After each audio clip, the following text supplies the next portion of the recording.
एक आदमी बोलता है, मैं तो बस अर्थ का रहने वाला हूँ, एक सिविलाइज्ड जगह से आया हूँ। तभी एक छोटी सी बच्ची आई और बोली, मम्मी ने बोला ये आपको देना है। उसने जमीन पर छोटा सा ब्रेड रोल रखा और बोली, जल्दी ठीक हो जाओ, फिर से वो अच्छा वाला साबुन बनाना। ठंडी तूफान में वो बच्ची चली गई और वो बूढ़ा फिर से वही बात दोहराता है, मैं एक सिविलाइज्ड दुनिया से आया था, 50 साल पहले। कैसे आया कुछ नहीं पता, बस एक दिन हम सब कोवर्कर्स के साथ लेक्चर देने जा रहे थे और लैंडस्लाइड आ गई। सबको लगा हम मर गए, लेकिन जब होश आया तो एक अजीब सी दुनिया में थे। 3 पूंछ वाली लोमड़ी, 2 सिर वाला सांप और हवा में उड़ने वाले लोग। सब देखकर लग रहा था जैसे कोई फैंटेसी नॉवल जिंदा हो गया हो। पर जितने लोग उसके साथ आए थे उनकी किस्मत कहीं बेहतर निकली। स्काई से कुछ सेजेस आए जिन्होंने उसके दोस्तों की टैलेंट देखी और उन्हें दुनिया के अलग अलग हिस्सों में ले गए। आखिर में बस वो और डायरेक्टर किम ही बचे। उन्हें उम्मीद थी कि क्योंकि वो भी दूसरे वर्ल्ड से आए हैं, कुछ तो खास होगा उनके लिए भी। लेकिन धीरे धीरे दोनों को समझ आ गया, कुछ भी खास नहीं होने वाला। सर्वाइव करने के लिए बस मैन्युअल लेबर करना पड़ा। 6 महीने बाद डायरेक्टर किम बोले, ऐसे नहीं जी सकता मैं। थोड़े थोड़े पैसे जमा किए और एक सस्ती मार्शल आर्ट्स की किताब खरीदी,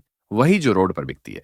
पर अजीब बात यह थी कि 3 महीने में उसने वो पूरी किताब मास्टर कर ली और एक मार्शल आर्ट्स मास्टर बन गया। धीरे धीरे उसने एडवांस्ड स्किल्स सीखी, सरकार के लिए काम किया और एक दिन ऐसा आया जब उसका नाम पूरी दुनिया में मशहूर हो गया। और हमारा मेन कैरेक्टर वो वहीं पीछे रह। अब भी सोचता है, क्या मेरे लिए भी कुछ स्पेशल था? हमेशा यही मानता रहा, लेकिन साल गुजरते गए, कुछ नहीं हुआ। और अब 50 साल बाद वो बस एक बुजुर्ग है जो ठंड में अकेले मरने वाला था। पर उसने कोशिश की, इस दुनिया की लैंग्वेज सीखी, लिखना सीखा, कमाना सीखा। अर्थ की नॉलेज से उसने चीजें बनाई, जैसे साबुन, और बेचना शुरू किया। क्योंकि ये दुनिया इतनी सिविलाइज नहीं थी, तो वो जो चीजें जानता था यहाँ वो नई थी। इस दुनिया में मार्शल वर्ल्ड पूरी तरह से कंपटीशन से भरा हुआ है। अपने दम पर कुछ शुरू करो तो अगले ही पल कोई उसे चुरा लेता है, जैसे उसके साथ हुआ। उसने एक रेसिपी बनाई, लेकिन किसी ने ज्यादा पैसे और बड़े स्केल पर उसे कॉपी करके बेच डाला और धीरे धीरे उसे मार्केट से ही बाहर कर दिया गया। उस दिन के बाद से तो उसका गुजारा चलाना भी मुश्किल हो गया। अब हालत ये थी कि वो बस मरने का इंतजार कर रहा था। इस दुनिया ने रिजेक्ट कर दिया था उसे और वो सोच रहा था, उन्हें लगता था मैं क्या कर लेता। उसने तो अपनी पूरी जान लगा दी थी और अगर सब कुछ मुझसे छीना ही जाना था तो जीने का क्या फायदा। वो इतना थक गया था कि आंखें तक खुली नहीं रह रही थीं। बस मन में यही ख्वाहिश थी, काश थोड़ा और पावर होता। और बस वैसे ही जैसे किसी और की कहानी में होता है, वो मर गया, लेकिन कहानी यहीं खत्म नहीं हो। वो फिर से जागता है, अपने हाथों को देखता है और सोचता है, मैं अभी भी जिंदा हूँ। और सबसे बड़ा झटका, वो वही कपड़े पहने हुए था जो उसने अर्थ से आते वक्त पहने थे। उसके सामने उसके सारे पुराने साथी खड़े थे, सब कंफ्यूज्ड, सिर पकड़कर बैठे हुए सोच रहे थे, हम कहाँ आ गए। तभी उसे समझ आया, वो वापस आ गया है और साथ में वापस आई है रिग्रेशन की पावर। तभी वहां एक बंदा, शायद वो किम शाई, बोलता है, हम तो ट्रिप पे थे तो यहाँ कैसे पहुंच गए। और धीरे धीरे साफ हो जाता है कि ये वही दिन है जब वो सब एक्सीडेंट के बाद पहली बार यहाँ आए थे। जब वो लोग जमीन से टकराए थे तो उसने एक अजीब सी रोशनी देखी थी और वहीं उसकी आंख खुली थी। लेकिन प्रॉब्लम यह है कि वो सब 50 साल पहले की बात है। अब उसे सब कुछ अच्छे से याद भी नहीं कि तब क्या कैसे चलता था। कोई उसे मैनेजर्स सीईओ कह के बुला रहा था और अपना बंदा सोच में डूबा हुआ था, अब क्या करूं। वैसे रिग्रेशन वाली स्टोरीज में तो लोग फ्यूचर की नॉलेज का पूरा फायदा उठाते हैं, लेकिन इसे तो बस साबुन बनाना आता था और वो भी अब भूल चुका है क्योंकि वो बहुत लंबी जिंदगी जी चुका था। तभी जो बंदा उसे बुला रहा था वो चिल्ला के बोलता है, सू यूनरियम, इधर देख, सबको इग्नोर क्यों कर रहा है। और जैसे ही अपना बंदा माफी मांगने के लिए मुड़ने ही वाला था, उस बंदे ने सीधे मुंह पे मुक्का मार दिया, बिना किसी वार्निंग के। वहां मौजूद सारी लड़कियां और बाकी लोग बस मुंह खुले खड़े रह गए, पूरे शॉक में। वो बंदा गुस्से में कहता है, तू पागल है क्या? ड्राइव करते वक्त सो गया होगा और सबको ले जाकर किसी गड्ढे में गिरा दिया। उसे तो ये तक नहीं पता कि वो सब मर चुके हैं। बस इतना कह रहा था, लगभग सब मर गए। और अब सुन एक छोटा सा सीक्रेट, एसईओ रायन तो भूल ही चुका था कि उसे कभी किसी ने मैनेजर भी बुलाया था। इतने साल हो गए थे ना, इसलिए जब उस बंदे ने उसे पुकारा तो उसे समझ ही नहीं आया कि वो बात उसी से कर रहा था। वो बंदा फिर ताने मारता है, क्या तू चाहता है कि वापस जाते ही तेरी नौकरी चली जाए मैनेजर्स को? और तभी हमारा प्रोटेगनिस्ट उसे पहचान जाता है, सेक्शन चीफ जून म्यूंग हून। वही घटिया इंसान जो सिर्फ इसलिए उस पोजीशन तक पहुंचा क्योंकि उसका बाप कोई डायरेक्टर टाइप था। 32 साल तक उसने सिर्फ नेपोटिज्म के सहारे ऐश की और ये वही हरामी था जिसने हमेशा उसके लिए जिंदगी मुश्किल बना दी थी। लेकिन एसईओ को धीरे धीरे याद आने लगता है, हाँ, उस दिन जब वो ड्राइव कर रहा था वो सच में थोड़ा थका हुआ था क्योंकि वही जॉन सारा अपना काम हमारे बंदे के ऊपर डालकर मस्ती कर रहा था। और तो और ड्राइविंग भी उसका काम नहीं था, उसे तो ड्राइव करना भी नहीं था उस ट्रिप पर। सब लोग फिर से शोर मचाने लगते हैं, चिल्ला रहे हैं और एसईओ की यादें और गहरी होती जा रही हैं। उस दिन भी कुछ ऐसा ही हुआ था। वो खुद को ही गलत समझ रहा था, बार बार माफी मांग रहा था सिर झुकाकर, और बस फिर वही आदत बन गई। अगले 50 साल उसने वैसे ही गुजार दिए, हर बार माफी मांगते हुए सिर झुकाकर। कोई उसे लूट ले तो माफी, कोई मार्शल आर्टिस्ट उसे इंसल्ट कर दे तो माफी। लेकिन इतना सब सहने के बाद आखिर में उसे एक बात समझ आई, कभी कभी लोगों के सामने खुद को कंट्रोल करना जरूरी होता है जब सामने वाला बहुत स्ट्रांग हो, लेकिन हर सिचुएशन वैसी नहीं होती। तभी वो जॉन को घूर के बोलता है, पता है तू गुस्से में है, लेकिन अभी एक दूसरे पर उंगली उठाने का टाइम नहीं है। पर जॉन कहाँ मानता है। वो फिर से एक पंच मारता है, और इस बार कुछ उसकी माँ को लेकर घटिया बात कहता है। सीधा उसके गाल पर पंच लैंडिंग हुआ। लगा था शायद हमारा बंदा अब भी चुप रहेगा, लेकिन नहीं। उसने उसकी आंखों में घूर कर देखा और कहा, अब मुझे किसी ऐसे इंसान के सामने कभी नहीं झुकना पड़ेगा जिसे मैं आसानी से संभाल सकता हूँ। और फिर एक सॉलिड पंच वापस उसके गाल पर दे मारा। सारे लोग वहीं शॉक में मुंह खुले रह गए। और एसईओ आगे बढ़ता है, कहता है, पिछली जिंदगी में मुझे अनगिनत मार्शल आर्टिस्ट्स ने पीटा है, बार बार। और फिर एक और पंच सीधा उस पर, और अब उसे सब याद आने लगा। वो बैंडिट्स तो उससे भी ज्यादा अग्रेसिव थे, यहाँ तक कि अगर वो पहाड़ से बस कुछ जड़ी बूटियां तोड़ लेता तो भी उसे पीट देते, और अगर टैक्स नहीं देता तो फिर तो और भी बुरा हाल। लेकिन अब टेबल्स टर्न हो चुके थे, और वो उस घटिया इंसान को जमकर पीट रहा था। इस वायलेंट दुनिया में एसईओ के पास अब वो चीज थी जो बाकी किसी के पास नहीं थी, एक्सपीरियंस और नॉलेज। उसे पता था इंसान का माइंड कैसे काम करता है। अगर तुम किसी की आंख के नीचे पंच मार दो तो डर डबल हो जाता है, और जब कुछ और पंचेस पड़े तो इंसान के मुंह से बस 2 शब्द निकलते हैं, और वही हुआ। जॉन कांपता हुआ बस बुदबुदाता है, आई एम सॉरी। हो सकता है हमारे हीरो के पास कोई मिथिकल पावर्स ना हो, ना ही वो कोई लेजेंडरी मार्शल आर्टिस्ट हो, लेकिन अब उसके पास दिमाग और सच में लड़ने का रीजन दोनों है। लेकिन एक चीज जो उसके पास थी, अपनी किस्मत बदलने की ताकत। उस बेवकूफ जून का हाल बुरा था, सिर पकड़ के जमीन पे बैठा था, पूरा दब चुका था। बाकी लोग एसईओ को रोकने की कोशिश कर रहे थे, भाई थोड़ा काल्म हो जा, आखिर वो तेरा को वर्कर है। सीईओ भी तुरंत मैं तो नॉर्मल आदमी हूँ वाला एक्ट करता है, बोलता है गलती से गुस्से में बहक गया, और हल्की सी माफी मांग लेता है। तभी मैनेजर किम बोलता है, अब माफी देने का कोई पॉइंट नहीं है। हाँ, जून ने लाइन क्रॉस की थी, लेकिन तूने उसे मार मार के हद ही कर दी। एसईओ को पता होता है कि वहां मौजूद सब लोगों में सिर्फ एक इंसान है जो उसके साथ थोड़ा बहुत खड़ा रहेगा, और वो है डायरेक्टर किम। इसलिए वो उसके साथ अग्री करने का दिखावा करता है। असल में सो को पता है, ये इंसान जब मार्शल आर्ट्स सीखना शुरू करेगा तो फ्यूचर में सबसे पावरफुल फाइटर्स में से एक बन जाएगा। इसलिए उसे अभी से इस बंदे के करीब रहना है, उसका सपोर्ट चाहिए, और ये पूरा प्लान उसी सोच के तहत चल रहा है। फिर वो जून के पास जाता है और माफी मांगता है, हाँ भाई मेरी भी गलती थी, ओवर रिएक्ट कर दिया। जून कुछ बोलने ही वाला होता है, लेकिन एसईओ की एक घूरती नजर पड़ती है, और जून डर के मारे चुप हो जाता है, ऑलमोस्ट पैंट्स गीली कर देता है। किम तब जंगल की तरफ देखता है और कहता है, हमें यहाँ से निकलना होगा, कोई विलेज या सेटलमेंट ढूंढनी पड़ेगी। एसईओ भी मानता है कि ये एकदम लॉजिकल स्टेप है, लेकिन इस दुनिया में लॉजिक तो चलता ही नहीं। ये दुनिया इमॉर्टल्स की है, जहां हर कोई अमर बनने के लिए लड़ रहा है, और यहाँ सिर्फ एक ही रूल है, जो ताकतवर है वही जिंदा रहेगा। यहाँ तलवार पकड़ने वाला हर इंसान फेम और ऑनर के लिए लड़ता है। इस जंगल का नाम है पाथ ऑफ असेंशन। लेकिन प्रॉब्लम यह है कि आसपास कोई नेशन या कोई सिविलाइजेशन तक नहीं है। तब एसईओ किम से कहता है, सूरज डूबने वाला है, हमें कोई सेफ जगह पर कैंप बना लेना चाहिए। किम अग्री करता है और पूछता है, पर हमारा कार कहाँ गया जिसमें सारा सामान था? अगर वो मिल जाए तो इजीली सर्वाइव कर सकते हैं। एसईओ को तो पहले से पता है वो कार कभी नहीं मिलेगी, लेकिन अगर वो सीधा बोल देगा तो कोई मानेगा नहीं। तो वो प्लान बनाता है। वो कहता है, चलो स्प्लिट हो जाते हैं, एक टीम कार ढूंढने जाए, दूसरी कैंप सेट करे। सबको बात लॉजिकल लगती है तो सब मान जाते हैं। रात हो जाती है, जैसा एक्सपेक्टेड था कार नहीं मिलती, और सब लोग आग जलाकर कैंप बना लेते हैं। एक लड़की जिसका नाम अभी तक रिवील नहीं हुआ, नीली आंखों वाली पूछती है, कार कहाँ गई? हम लैंडस्लाइड में थे तो वो गाड़ी कहाँ गायब हो गई?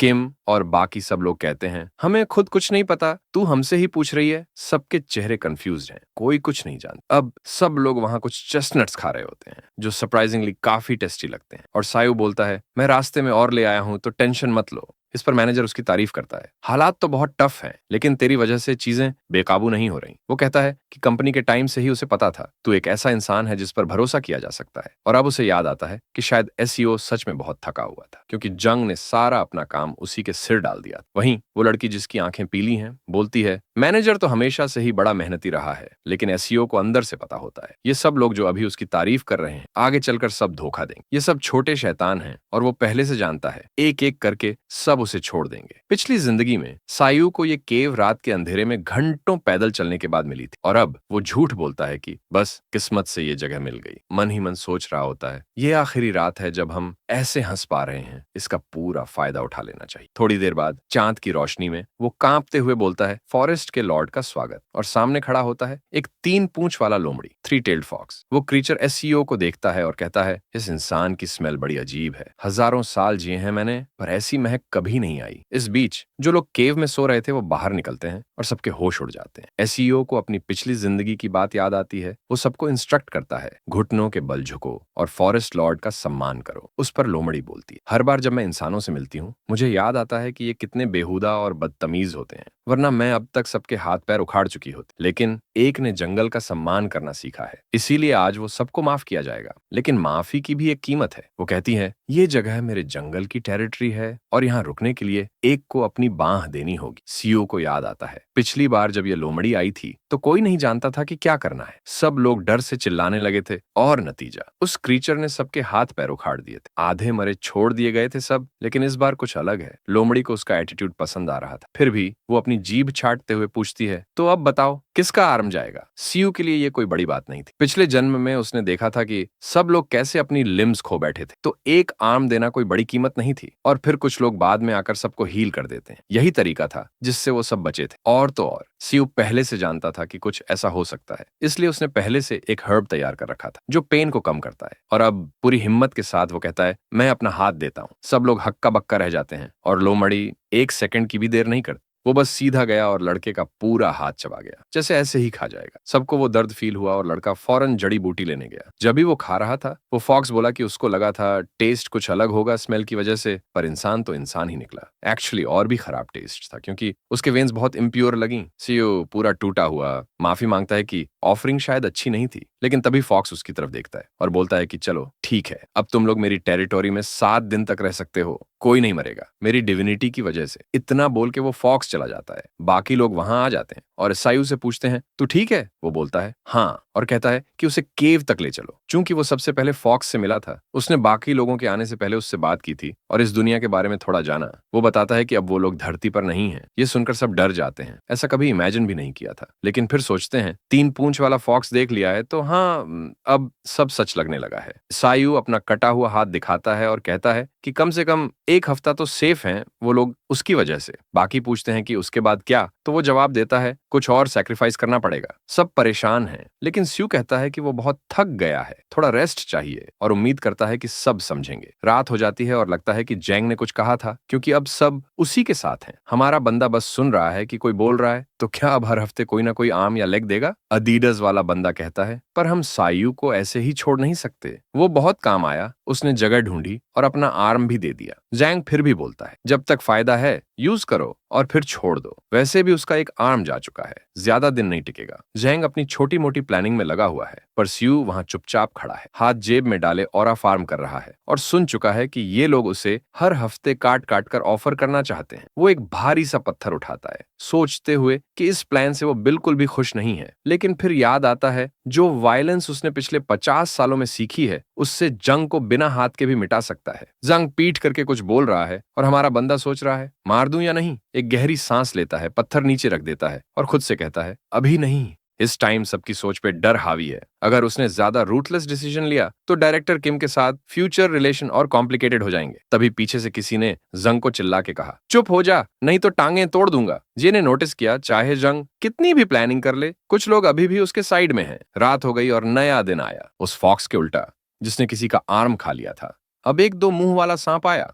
लेकिन उसने बस थोड़ा सा खून मांगा। इसी स्नेक ने पास्ट लाइफ में भी इन्हीं लोगों का खून चूसा था, इवन जब उनके हाथ पांव तक नहीं बचे थे। इस बार एक बूढ़ा चीफ अपना हाथ आगे बढ़ाता है, स्नेक एक सिप लेता है और चला जाता है। क्यों? क्योंकि इंसान का खून इस बार लिटरली घटिया टेस्ट कर रहा था। श्यू को पता है वो बंदा शराब, निकोटीन और कोलेस्ट्रॉल का वॉकिंग टैंक है। फिर श्यू जंग मिंगयांग को हर्ब्स कलेक्ट करने ले जाता है। पूरा नाम लेना थोड़ा डिसरिस्पेक्टफुल तो था, बट श्यू कैजुअली पूछता है, भूख लगी है? जंग हान बोलता है तो श्यू कहता है, चल चल दिखाता हूँ कौन कौन सी हर्ब्स खा सकते हैं। वैसे भी श्यू नेक्स्ट वीक फॉक्स को अपना आर्म देने का प्लान बना रहा है। मर भी गया तो कोई तो हो जो ये सब सीखे। जंग ऑकवर्ड सा फील कर रहा था, बट कहता है, अच्छा है, जानना चाहिए, थैंक्स। पर असली बात बात तो ये है, श्यू को पता है ना तो फॉक्स वापस आएगा, न ही जंग को ये नॉलेज कभी काम आएगी। नेक्स्ट सीन में श्यू जंग को डांट रहा है, कितनी बार कहा है गलत हर्ब्स मत उठाया कर। जैंग सॉरी बोलता है और श्यू बोलता है, लगता है सबको मारने का प्लान है तेरा। पास्ट लाइफ की सारी पैसिव एग्रेशन निकाल रहा है श्यू। जैंग जस्टिफाई करता है, ब्रेक चाहिए, नॉन स्टॉप हर्ब्स कलेक्ट कर रहा हूं। बट श्यू को अच्छे से याद है, ये वही बंदा है जिसने उसे कंपनी में फर्स्ट डे से ही तंग किया था। बस अब कहता है, काम पर वापस लग जा, सूरज डूबने से पहले खत्म करना है।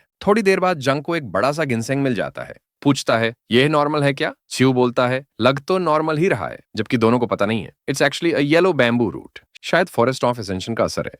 इतना एनर्जी भरा हुआ है ये जंगल कि जो चीज पिंकी फिंगर जितनी होती थी अब जायंट बन चुकी है। जो लोग स्पिरिचुअल एनर्जी पे डिपेंड करते हैं उनके लिए ये चीज उतनी यूजफुल नहीं है, लेकिन जो लोग अपनी फिजिकल स्ट्रेंथ से लड़ते हैं उनके लिए तो ये परफेक्ट है। जब जांग ने देखा कि हार्वेस्ट अच्छा चल रहा है तो वो एक्साइटेड हो गया और तुरंत सोचने लगा कि और कितना मिल सकता है। थोड़ी देर बाद जब च्यू ने होराइजन की तरफ देखा, उसे समझ आ गया कि वक्त आ गया है। अचानक आसमान में एक ब्राइट एक्सप्लोजन होता है। जेंग मुंह के बल गिर जाता है। सब लोग अपना सिर पकड़कर तड़पने लगते हैं। क्या हो रहा है यहाँ? अचानक कुछ लोग आसमान में प्रकट होते हैं। एक बोलता है, ये तो सरप्राइज था, पर इतने टैलेंटेड लोग मिल गए। बैकग्राउंड में एक बंदा येलो रोब में बायुल्को को बोलता है, डिसअपियर हो जा, ये सब मेरे हैं। सब वहां पर लड़ रहे होते हैं और किम कंफ्यूज्ड होकर पूछता है, ये लोग कौन हैं? ये सब हो क्या रहा है? ब्लैक रोब वाला बंदा बोलता है कि सिर्फ 3 लोगों के पास स्पिरिचुअल रूट्स हैं, बाकी सब नॉर्मल मॉर्टल्स लगते हैं। फिर वो अपना हाथ फैलाता है, एक गोल्डन बॉल बनाता है और जून पर अटैक फेंकता है। तभी एक बूढ़ा आदमी एक्साइटेड होकर कहता है, इस लड़के के पास power of the golden thunder है। वहां एक इंसान होता है ब्लैक लिपस्टिक में, पता नहीं लड़का है या लड़की। यूनो बोलता है, अब मेरी बारी है, और एक छोटी सी ट्यून बजाता है। उसी वक्त एक नीली आंखों वाली लड़की दर्द में तड़पने लगती है, जोर जोर से चिल्लाती है। दूसरी बंदी खुशी से चिल्लाती है, मुझे परफेक्ट इमोरल रूट मिल गया। एक मस्कुलर आदमी चीफ ओ के कंधे पर हाथ रखता है और बोलता है, इसके पास सेक्रेड बॉडी है, इसे अजूरा का डिसाइपल बनाया जाएगा। चीफ ओ थोड़ा घबरा जाता है, उसे समझ नहीं आता क्या बोले, क्योंकि उस आदमी का प्रेशर महसूस हो रहा होता है। पर ब्लैक लिपस्टिक वाली फिर बोलती है, शायद ये वैली ऑफ गोस्ट्स में बेटर रहेगा, एक परफेक्ट जगह इमोर्टैलिटी पाने और हेवंस डोमिनेट करने के लिए। सब लोग बेसिकली चीफ ओ को ले जाने के लिए लड़ रहे होते। किम अब भी कंफ्यूज्ड है कि हो क्या रहा है। तभी गोल्डन रोब वाला बंदा अपना छोटा सा पॉट निकालता है और जॉन को उसके अंदर खींच लेता है। बोलता है, ह्यूमंस हमेशा कंफ्यूज्ड रहते हैं, मैं इसे पाथ ऑफ असेंशन पर ले ही जाऊंगा। मस्कुलर मैन देखता है कि एक फॉक्स ने हमारे लड़के का हाथ काट दिया, फिर भी बोलता है, इसने ब्रेवरी दिखाई है, शायद ये मॉर्टल है, पर ये लड़का कुछ खास है। सू उसका शुक्रिया अदा करती है। तब तक वो लोग ऑलरेडी जा चुके होते हैं। कहते हैं कि अब ये फॉरेस्ट अगले 10 साल के लिए सेफ रहेगा क्योंकि उन्होंने यहाँ से गुजर किया है। किम घबरा कर कहता है, हमें हेल्प चाहिए, हमें पता भी नहीं कैसे निकलना है यहाँ से। पर तब तक वो लोग जा चुके होते हैं। सीवा सोचता है कि अपनी पास्ट लाइफ में भी उसने बहुत चिल्लाया था, पर सबने उसे एक कीड़े की तरह इग्नोर कर दिया, इसीलिए अब चिल्लाने का कोई फायदा नहीं है। जिस तरह पिछले जन्म में सबके शरीर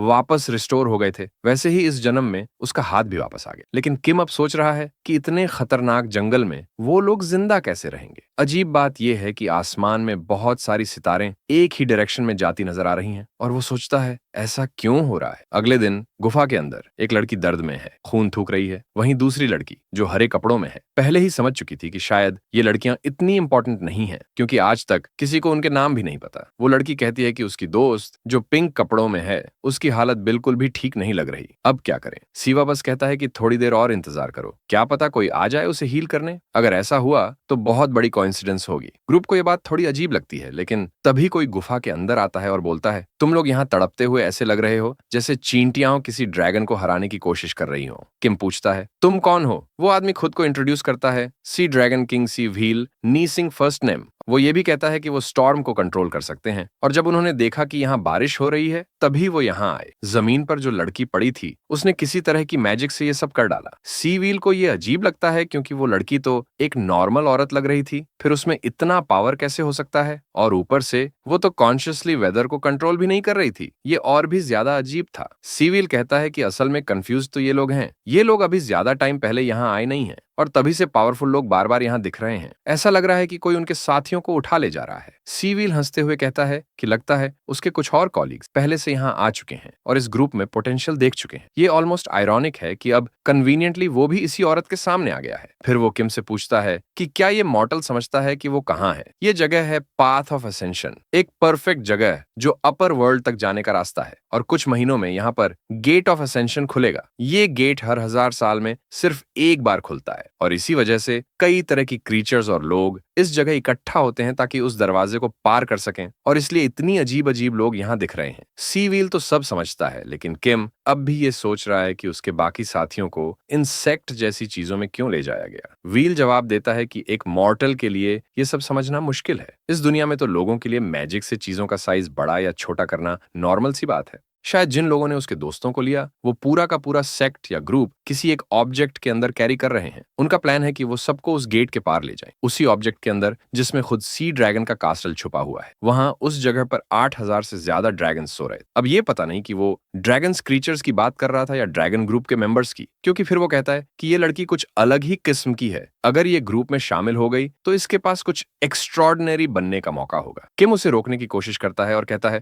रुको, ऐसे कैसे लड़की को ले जा सकते हो? लेकिन तभी अचानक वो घुटनों पर गिर जाता है और उसकी आंखें बाहर निकलने जैसी हो जाती हैं। व्हील बस इतना कहता है कि वो अपनी ब्लड उस लड़की को देगा और उसे अपने ग्रुप का हिस्सा मानेगा। यही सबके लिए बेस्ट सोल्यूशन है, और साथ ही वो उन्हें ये सलाह भी देता है कि इस दुनिया के लोगों के इरादों के रास्ते में कभी मत आना। तभी उस लड़के का सिर लिटरली फटने वाला होता है और हमारा बेचारा प्रोटैगनिस्ट बीच में ही फंस जाता है। व्हील वहां से निकलते हुए कहता है कि वो तो बस रहम दिखा रहा है, वरना ज्यादातर लोग उसे वहीं मार डालते। फिर एक जबरदस्त थंडर क्लैप के साथ वो एक ड्रैगन पर उड़ जाता है, फुल ऑन स्टाइल में। अगले दिन सब लोग गायब हो चुके होते हैं, बस एक लड़की बची होती है और अब तक हमें उसका नाम भी नहीं पता। वो एकदम पागलों की तरह हंस रही होती है, बोलती है, क्या गड़बड़ है ये सब, ये दुनिया, इसमें ड्रैगन्स, लोग उड़ रहे हैं, कोई उठाकर ले जा रहा है, ये सब क्या बवाल है भाई। यही शायद मेरी भी रिएक्शन होती अगर मैं वहां होता। एसईओ धीरे से उसके सिर पर हाथ रखता है और कहता है, शांत हो जाओ। लेकिन लड़की बस गिड़गिड़ाती है कि हमारा लड़का भी ना उठा लिया जाए, वो अकेली इस जंगल में सरवाइव नहीं कर पाएगी। पर लड़का बस सोचता है, अफसोस, पर हमारा टाइम अब खत्म हो चुका है। अचानक लड़की जोर से तड़पने लगती है, अपना सिर पकड़ती है और बोलती है, कुछ आ रहा है। किम भागता है उसकी मदद के लिए, पर वो कहती है, अब बहुत देर हो चुकी है, जो आना था वो आ चुका है। बिल्कुल आउट ऑफ नोवेयर एक ओल्ड मैन एक मैकेनिकल ओनी लायन पर चढ़कर प्रकट होता है। हे भगवान, ये तो ऐसे लग रहा है जैसे सीधा किसी चैट पीटी मेगदी से निकल के आया हो। वो बूढ़ा आदमी तुरंत सवाल करता है, इस रास्ते पर मॉर्टल्स कैसे आ गए? लेकिन फिर वो खुद ही अंदाजा लगाता है कि ये जगह अनस्टेबल हो चुकी है, शायद गेट ऑफ असेंशन के खुलने की वजह से, और तभी ये लोग यहाँ तक पहुंच पाए। अब वो इन मॉर्टल्स से पूछना चाहता है, इतना बड़ा कॉन्शियसनेस किसने छोड़ा था? उसे एक बहुत ही स्ट्रांग प्रेजेंस महसूस हुई थी, जैसे अपर रियल्म्स का कोई सेज धरती पर उतर आया हो, और न जाने क्यों उसे लगता है कि वो प्रेजेंस उसी लड़की की थी। फिर वो ओल्ड मैन सामने खड़े दूसरे आदमी से कहता है, वहीं रुको, पहले ये बताओ तुम कौन हो, और साथ ही ये भी बोलता है कि वो लड़की उनकी कॉलीग है। लेकिन ओल्ड मैन बस एक नजर डालता है और एक बार फिर डायरेक्टर किम पर हमला कर दिया जाता है। अरे बेचारा लड़का यार, जो भी आता है उसी को पीट देता है। पर अच्छी बात यह थी कि हमारे लड़के ने बीच में आकर उसे बचा लिया, नहीं तो वो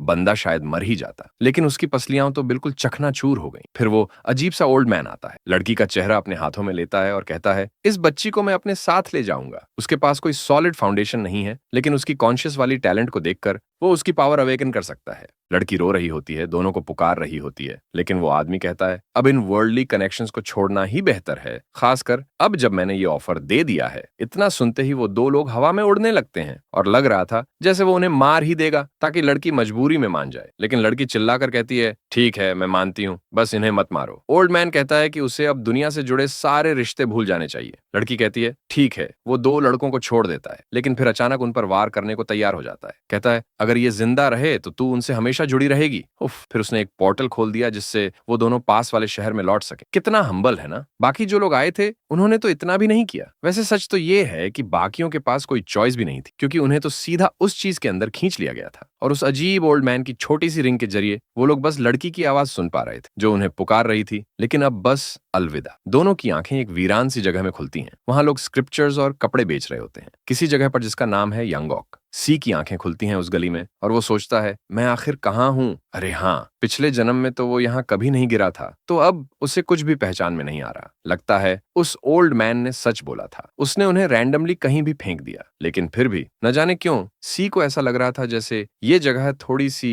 जानी पहचानी। सूरज की तेज रोशनी से अपनी आंखें ढकते हुए वो आखिरकार पहचान लेता है, ये वही जगह है जहाँ वो कुछ समय के लिए रहा था, वांगो की कैपिटल सुकियम सिटी। अब तक जो समझ में आया है वो ये कि हमारे लड़के के पास कोई भी पावर्स नहीं है सिवाय इसके कि वो रिग्रेस कर सकता है। तो बेसिकली ये है टैलेंटेड लोगों की कंपटीशन बनाम एक ऐसा लड़का जो टाइम ट्रैवल कर सकता है। थोड़ी देर बाद दोनों अब भी उसी गली में होते हैं, बात कर रहे होते हैं। ओल्ड मैन बोलता है, अब तो दिमाग ही फटने वाला है यार, मैं पागल हो रहा हूँ। सी भी कहता है, भाई मैं भी कुछ ऐसा ही फील कर रहा हूँ। मन कर रहा है कि सब एक सपना हो और मैं बस उठ जाऊं। बेचारा बूढ़ा अपने थोड़े से बचे बाल खुजाता है और बोलता है, अब तो गए काम से, बस हम दो ही बचे हैं अब। कम से कम इतना तो अच्छा है ना कि उन्हें वो मॉन्स्टर्स नहीं ले गए। लेकिन सी की सोच कुछ और है। हाँ, वो पास्ट में वापस आ चुका है, लेकिन उसे याद है कि जब उसने यही रास्ता लिया था तब वो बस एक हर्ब कलेक्टर था जिसे रोज कोई ना कोई पीट देता था। अब वो कहता है, भविष्य में जो भी हो, हम यहाँ गली में ऐसे खड़े तो नहीं रह सकते, कुछ ना कुछ तो करना पड़ेगा। शहर तो बहुत बड़ा है, लेकिन किम को तो ये तक समझ नहीं आ रहा कि लोग यहाँ बोल क्या रहे हैं। लगता है लोग उन्हें देखकर बातें कर रहे हैं और घूर भी रहे हैं,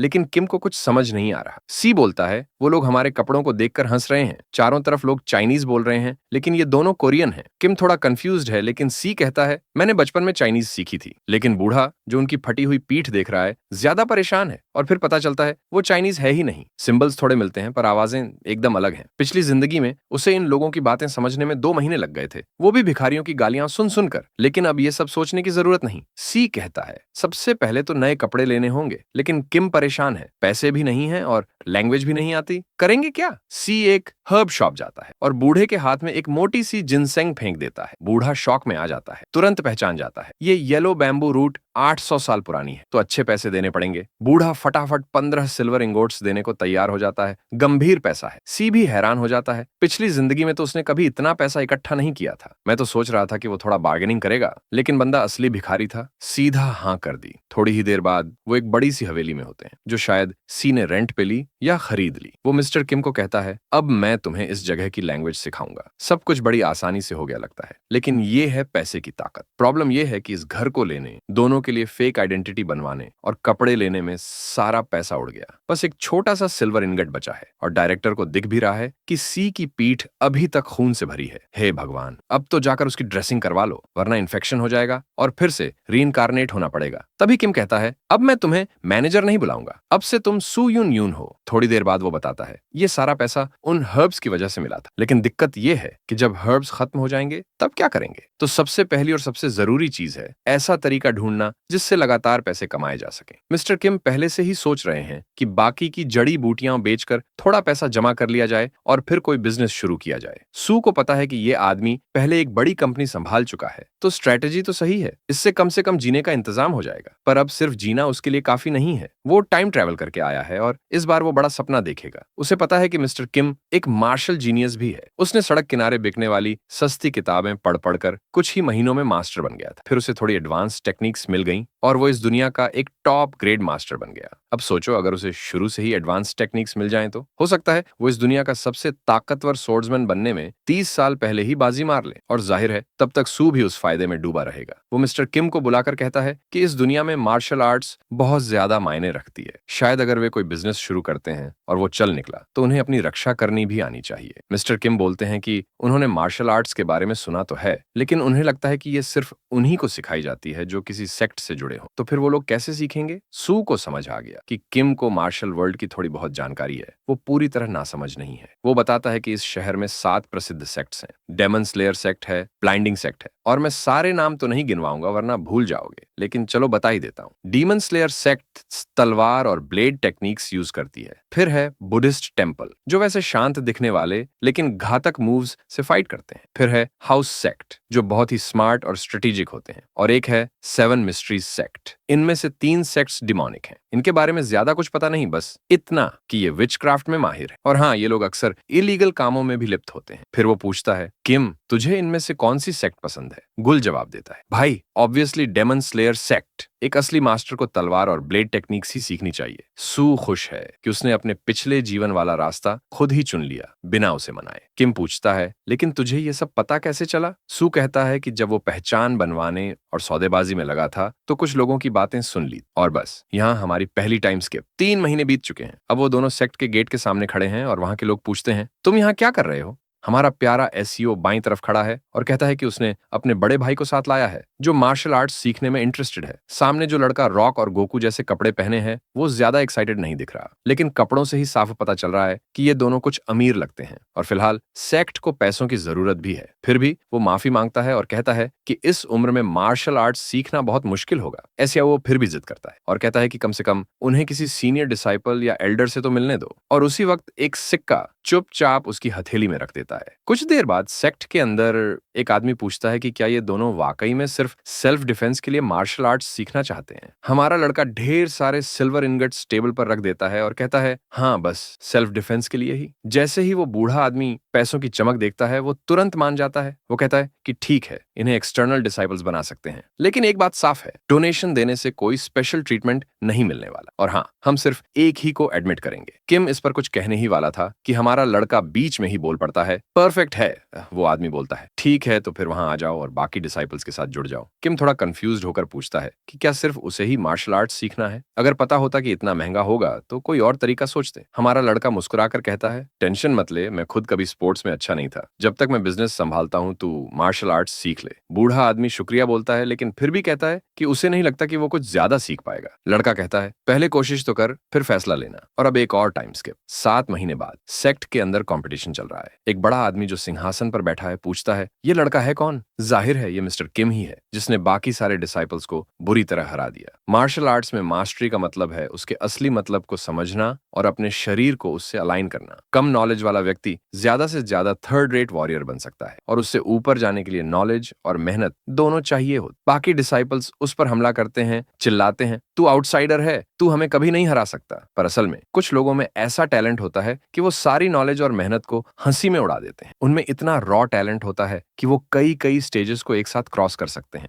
डीमन स्लेयर सेक्ट वैसे तो पहले से ही ऐसे कई डिसाइपल्स के लिए मशहूर है जिनमें गजब का टैलेंट होता है, लेकिन पहली बार एक आउटसाइडर आया और उसने उन सारे ग्रेट डिसाइपल्स को हरा दी। सिर्फ 7 महीने में डायरेक्टर किम एक फर्स्ट रेट वॉरियर बन चुका था, जिसने वहां की सारी टेक्निक्स पर मास्टरी हासिल कर ली थी। वो बूढ़ा आदमी खुद को काट रहा है, समझ नहीं पा रहा कि कोई इतनी तेजी से इवॉल्व कैसे कर सकता है। इतनी तेज ग्रोथ के लिए तो आमतौर पर दर्जनों मार्शल आर्टिस्ट मिलकर किसी को ट्रेन करते हैं, और ये तो एक आउटसाइडर है जिसे मार्शल आर्ट्स का कोई भी बैकग्राउंड नहीं था। तो फिर ये सब कैसे हुआ? ऐसा लग रहा है जैसे वहां की पूरी ट्रेडिशन उसके आगे घुटने टेक चुकी हो। अब उन्होंने उसे पकड़ने का आदेश दे दिया है। हमारा लड़का पहले ही समझ गया था कि ये सब दिक्कत पैदा करेगा। एक आउटसाइडर का इतने कम समय में इतने ऊपर पहुंचना, ये तो पूरे सेक्ट के लिए कैओस है। इसी वजह से अब लोग उसे स्पाई कह रहे हैं, पर वो तो जेल में बंद होने के बावजूद भी प्रैक्टिस कर रहा है। बिल्कुल शातिर आदमी है। एसईओ को समझ नहीं आता कि उसे भी क्यों कैद कर दिया गया। उसे मार्शल आर्ट्स का तो कुछ भी नहीं आता, फिर भी वो भी उस लड़के के साथ अंदर है। हमारा लड़का पूछता है डायरेक्टर डरता नहीं है क्या? सबको शक है कि वो स्पाई है, जैसे कहानियों में होता है मार्शल आर्ट्स खत्म कर देंगे, हाथ काट देंगे या फिर ऐसा कुछ जिससे वो लड़ ना सके। पर डायरेक्टर कहता है मुझे सब पता है, लेकिन फिर भी मेरे अंदर से एक ही बात आ रही है, प्रैक्टिस करते रहो, क्योंकि यही एक रास्ता है अगली बैरियर पार करने का। और दिल की गहराई से वो जानता है एक बार ये बैरियर पार हो गई तो अगला स्टेज खुल जाएगा। एसईओ को पता है कि ये कितना अनबिलीवेबल है। फर्स्ट क्लास वॉरियर बनना ही बहुत बड़ी बात थी, पर उससे भी ऊपर जाना वो तो सिर्फ सेक्ट के मास्टर्स कर पाते हैं। ये वो लेवल है जहां पूरी दुनिया में शायद ही 1000 लोग होंगे जिनकी इतनी ताकत हो, और इसके बाद तो सिर्फ एक ही चीज बचती है, पीक, जहां कोई तुम्हें छू भी नहीं सकता। और अब एसईओ को पूरा यकीन है ये लड़का दुनिया के टॉप पर पहुंचेगा, ना कि 30 साल में बल्कि 40 साल पहले ही। 7 दिन बाद मैनेजर किम के चारों ओर फूल से उड़ रहे हैं, वो एनर्जी अब्सॉर्ब कर रहा है। एसईओ समझ जाता है ये वही की है जो सिर्फ उन मार्शल आर्टिस्ट के आसपास आती है जो पीक के करीब हों। तभी किम खड़ा होता है और कहता है मैंने बैरियर पार कर ली है, अब मुझे इस सेक्ट के लीडर से कोई डर नहीं। हमारा लड़का उसकी तारीफ करता है, तेरा टैलेंट तो मेरी सोच से भी ऊपर निकला। बूढ़ा आदमी भी खुद से हैरान होकर बोलता है मैं खुद अपनी प्रोग्रेस देखकर शॉक्ड हूँ। उसने कभी सोचा भी नहीं था कि उसमें ऐसा टैलेंट है। शायद बचपन में उसने इतनी सारी मार्शल स्टोरीज पढ़ी थी, इसलिए। उसी वक्त कुछ लोग अंदर घुसे और बोले टाइम आ गया है। उन्हें लीडर का ऑर्डर मिला था कि किम की एनर्जी कोर को डिस्ट्रॉय कर दिया जाए, क्योंकि अब उन्हें पक्का यकीन हो गया था कि वो डिमोनिक सेक्ट का आदमी है। किम ने उन्हें घूर कर देखा और अपना दोस्त, हमारा बॉय, सबको शांत करने की कोशिश करता है। कहता है मैंने पहले ही सब बता दिया, यहाँ कोई स्पाई नहीं है। लेकिन सामने वाला उसे चुप कराता है और उसके मुंह पर मुक्का मार देता है। फिर कहता है कि उसने उन्हें कोडेड लैंग्वेज में बात करते सुना करना है और वो सब साफ साफ जालसाज लगते हैं। लेकिन इसी बीच किम ने अपनी सोर्ड निकाल ली। एक ही स्लैश में सामने वाले की हथेली कट गई। कट इतना प्रिसाइज था कि हाथ नहीं कटा, लेकिन वो बंदा डिसआर्म हो गया। गंजा आदमी फिर याद दिलाता है कि किम ने पहले ही कहा था ये मेरी पहली सेक्ट थी। रॉक गोकू भी सोर्ड से हमला करता है, लेकिन कुछ ही सेकंड में सबको उसी स्टाइल में हल्की सी चोट मिलती है और सब अपनी तलवारें गिरा देते। अब सब डरकर कॉरिडोर में भाग रहे हैं, बोलते जा रहे हैं कि ये बंदा तो मार्शल आर्ट्स के पीक पर लगता है। तभी किम हमारे बॉय को बुलाता है और कहता है कि वो अब दूसरी सेक्ट्स में जाकर ट्रेनिंग करेगा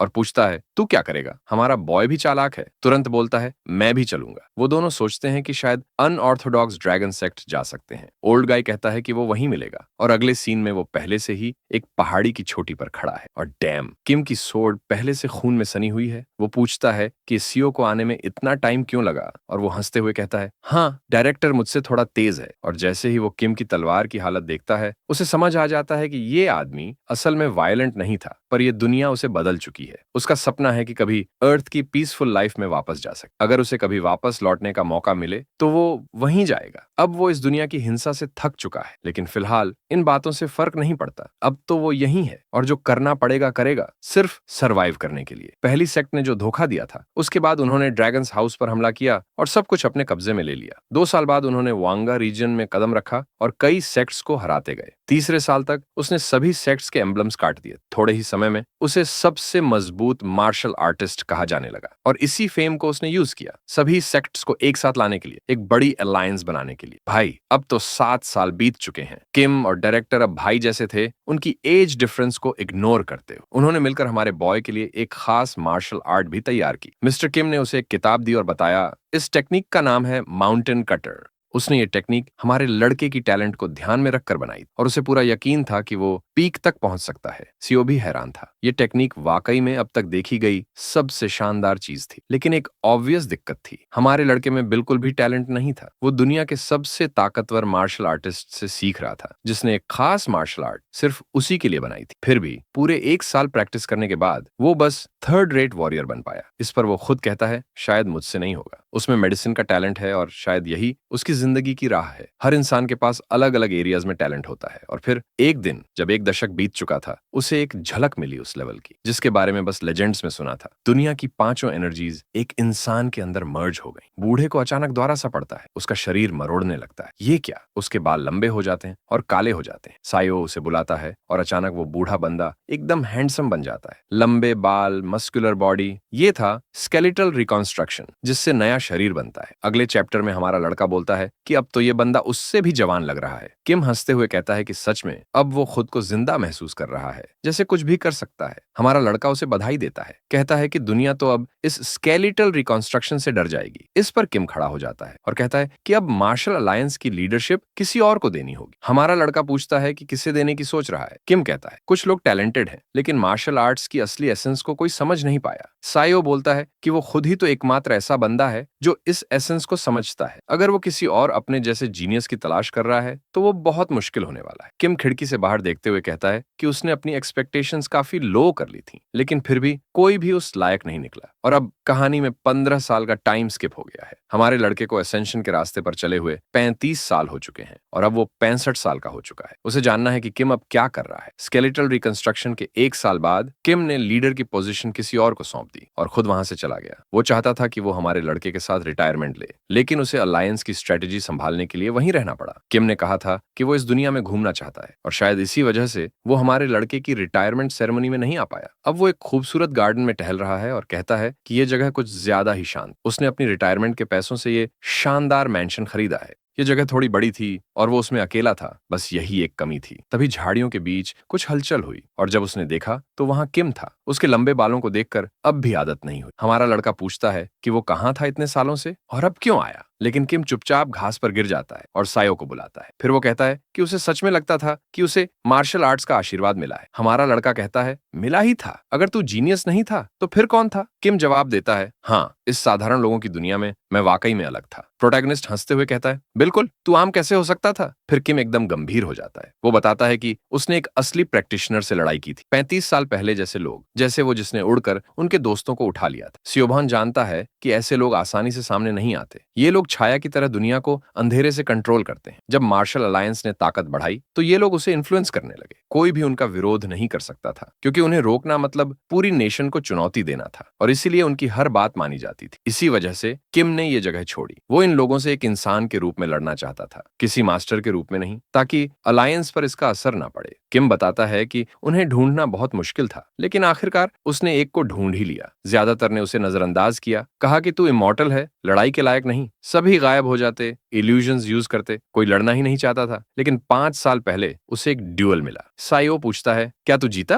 प्रोटैगनिस्ट उसकी तारीफ करता है कि तू लीडर होते हुए भी खुद गया, वरना सबको इसकी कीमत चुकानी पड़ती। किम कहता है कि उसने उस लड़ाई में अपनी पूरी जान लगा दी और जो हासिल किया बस एक छोटी सी खरोंच उस बंदे की उंगली पर। असल में उस बंदे ने एक शर्त रखी थी, अगर उसे थोड़ी भी चोट लगी तो किम को जीत मानी जाएगी। तो बस इसी तरह उसे विजेता माना गया। स्टीव थ्राइच कहता है, ये बंदा तो टॉप 10 सबसे मजबूत में से एक रहा होगा, लेकिन नहीं। किम कहता है, दुर्भाग्य से नहीं, वो तो वीकेस्ट में से एक था। मार्शल आर्टिस्ट्स के कंपैरिजन में वो तो बस सेकंड स्टेज में एंटर करने जैसा था, बहुत बेसिक। सीओ कहता है, ये तो नामुमकिन है। उसे अपनी पिछली जिंदगी से याद है कि ये लोग तो बेहद डरावने और शक्तिशाली प्राणी थे, लेकिन उसे पूरा यकीन है कि किम वो इंसान है जिसने मानवता की आखिरी हद को छू लिया है। उसे मार्शल आर्ट्स में इतनी मास्टरी थी कि वो हवा में तैरता हुआ दिखता था और कोई उसे छू भी नहीं सकता। सामने खड़ा बंदा जीनियस था, फिर भी वो बस एक हल्की सी चोट ही दे पाया। इस पर किम कहता है, मैं पूरी जिंदगी एक कुएं का मेंढक बन के जिया। इन लोगों के सामने हमारी कोई औकात नहीं। ये लोग चलती फिरती नेचुरल डिजास्टर्स हैं, लेकिन फिर भी